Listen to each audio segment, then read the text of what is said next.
It is also her last completed book. Or is it?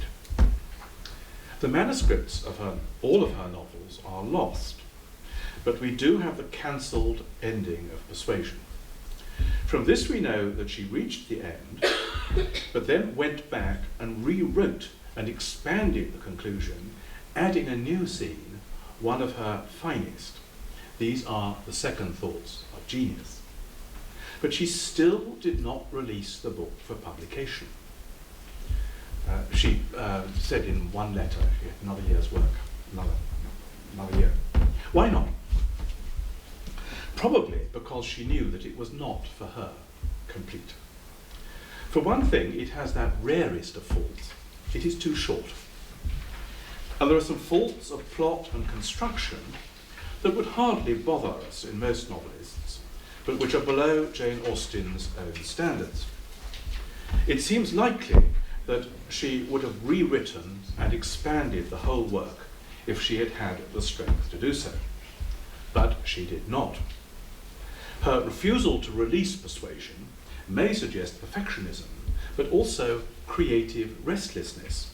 Persuasion, as we have it, is a great novel, but a healthy Jane Austen would have had the energy to make it greater. Instead, in the spring of 1817, seriously ill, she began to sketch a new work, now known as Sanditon. It is hard to judge this fragment, but it looks as though she was thinking of other innovations. I will mention one only. For the first time, briefly, she gives us the interior thoughts of a male. He is Sir Edward Denham, a foolish young man, and his meditations are fantasies of abduction and rape. What? Rape? In Jane Austen? There it is. Had she lived longer, surely she would have gone on surprising us. I made a muddle about this talk. It's my fault. I gave one title to the organisers, and then I put one title at the top. The title at the top, you'll see, is Jane Austen Modern. Modern title I originally gave Jane Austen, the first modern novelist, with a question mark. It doesn't make much difference. But anyway, as you may have realised, I came to think that the question of whether she's modern is not in the end terribly interesting. The more worthwhile questions are these: is she fresh? Is she new? And I've given you my own answer.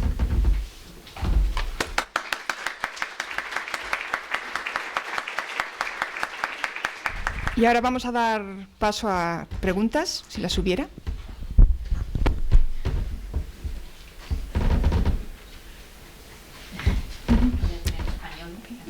Me ha parecido muy interesante lo que ha dicho de la novedad de que Lizzie Bennet sea un personaje, una protagonista, que además es el personaje ingenioso de la novela. Me pregunto si además no es especialmente novedoso tratándose de una mujer, además. Una mujer se espera en la literatura muy posterior a Jane Austen, siempre se le atribuyen unas características de bondad, de ángel del hogar, un poco con el estilo de Dickens, pero que sea la protagonista y que se la destaque por su inteligencia y por su ingenio es algo especialmente novedoso, ¿no? I will need a translation. I've got a Okay, bit of that, yeah. but not enough. So she was thanking you, and she found it really interesting to remark the wittiness of Lizzie's. Yes.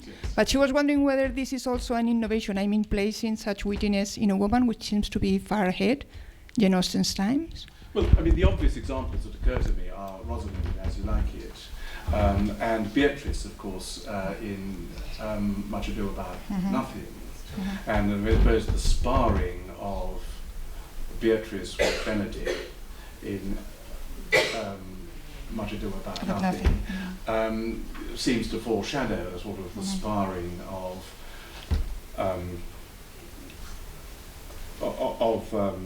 Lizzie Bennet with Darcy. I suppose, I mean, both in As You Like It and in Pride and Prejudice, I mean, the heroine is sort of far superior to the hero. It's much wittier, isn't it? I mean, I didn't mention Much Ado About Nothing, partly because, I mean, technically they are not the protagonists. One may feel in reality they are, but technically they're secondary characters. And also, I suppose, because I think Rosalind is more like Elizabeth Bennet in that she's the superior wit and talent, and the man is sort of worthy, but less sparkling, less clever. And I thought it was interesting that I had to go outside the novel to find this example, and to the writer who sort of produced the best heroines of all, to Shakespeare. But there may be other things that I'm forgetting or don't know about. And what other people think.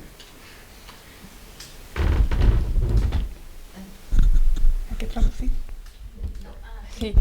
Él ha buscado los precedentes de el genio que tiene Lizzie, tal vez en obras de Shakespeare, en las obras de teatro, en el personaje de Rosalind de Como gustéis, y también en Beatrice de Mucho ruido y pocas nueces, en su relación con Benedict, que es tan viva y en la que parece a veces que es ella la que tiene mayor ingenio que él, como le pasa a Rosalind, que supera al protagonista femenino. Y le ha resultado curioso tener que salir de la novela para buscar los posibles antecedentes del ingenio colocado en la mente femenina. My words exactly. Creo. Je dirais même plus. C'est Tintin. Thank you very much for your talk. Following that line of comparing Rosalind to Rosalind to Lizzie Bennet, I think it was just funny because I can't help but find a link also between Mansfield Park and As You Like It. When you said, has anyone written like this before? Talk about Mariah's trying to jump on the fence to the wilderness and being a symbol of how Mariah wanted to run away and lope instead of staying there. Wouldn't Fanny be sort of an opposite to Rosalind, because she stays in Mansfield Park, and yes, we find this same duality we find in As You Like It, being countryside meaning love and freedom against civilization meaning social rules and morals. Wouldn't be Fanny kind of like an opposite to the Shakespearean hero like Rosalind or Beatrice? That's very interesting. It occurs to me as you say that in Mansfield Park there are very distinctly two settings, of course. Whereas would the equivalent to the escape to the Forest of Arden, well, it's not going to work quite as an equivalent, but I'm thinking, of course, Fanny doesn't escape, but she is moved to Portsmouth, and you feel a very strong contrast. In this case, it's moving to a city, isn't it? So from this luxurious but oppressive life in the country to living in a little cramped house in Portsmouth. I think that's extraordinarily subtle, because what Jane Austen shows there is that Fanny is both cramped by going to Portsmouth, but she's also liberated. She acquires more autonomy. She can be the patron of her younger sister and settle a quarrel between her little brother and, no, sorry, it's between two sisters, isn't it? I think indeed, I mean, there is a play, as in As You Like It, between two different settings. In the one case between court and country, and the other case between country and town. I wonder if she had that consciously in mind. More time to think, but it's a fascinating thought.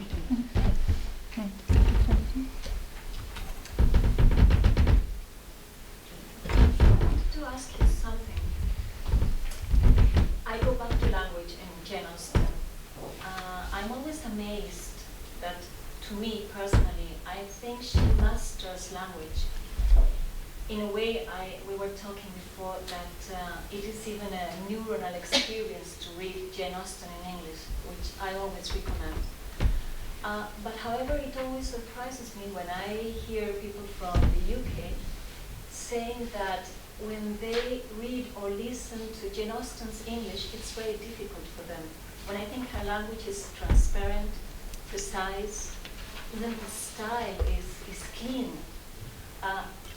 So it shocks me a bit, and maybe you can tell us that why in the UK now there is this feeling that maybe reading Jane Austen or hearing or listening to the way Jane Austen talk is strange, weird. I'm surprised by that. I remember reading years ago that there was some British people, well, maybe they're Americans or English-speaking people who were in Antarctica, and they were entirely on their own, for 9 months until someone came and relieved them. And so they had a lot of reading matter, which included the novels of Jane Austen, and they all read all the novels of Jane Austen. And when they were sort of rescued 9 months later, they were all talking like Mr. Darcy. Pray, would you be so good as to pass the salt? Something that I haven't seen, but other people here may have done, was the television series Lost in Austen, which it's about time travel. So Elizabeth Bennet is moved to London today, and some modern Londoner finds herself living inside the pages of Pride and Prejudice at the beginning of the 19th century. And I think the joke was that they sort of spoke one another's language, but they were mutually comprehensible. Is that right? I mean, I don't think. I mean, Shakespeare is quite a lot.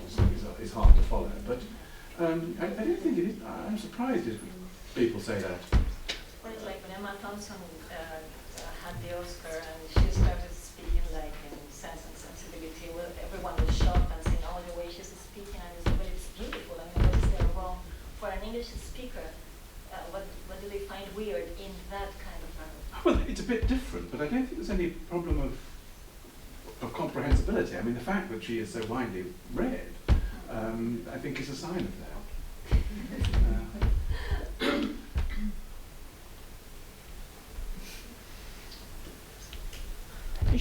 May I translate for the lady? Yes, but yes. Pero es que han preguntado que para algunas personas actuales que hablan inglés les resulta difícil leer en inglés a Jane Austen, lo cual nos choca porque nos suele parecer claro. Y el profesor ha contado una anécdota de un grupo científico que estuvo en la Antártida varios meses y como se tenían que entretener, se leyeron todos ellos las novelas de Jane Austen y cuando los acudieron a rescatar, todos hablaban ya como Mr. Darcy. Y él opina que no hay una dificultad de comprensión.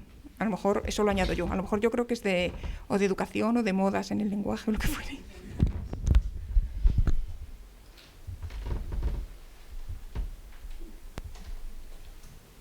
¿Nada más? ¿No hay más preguntas?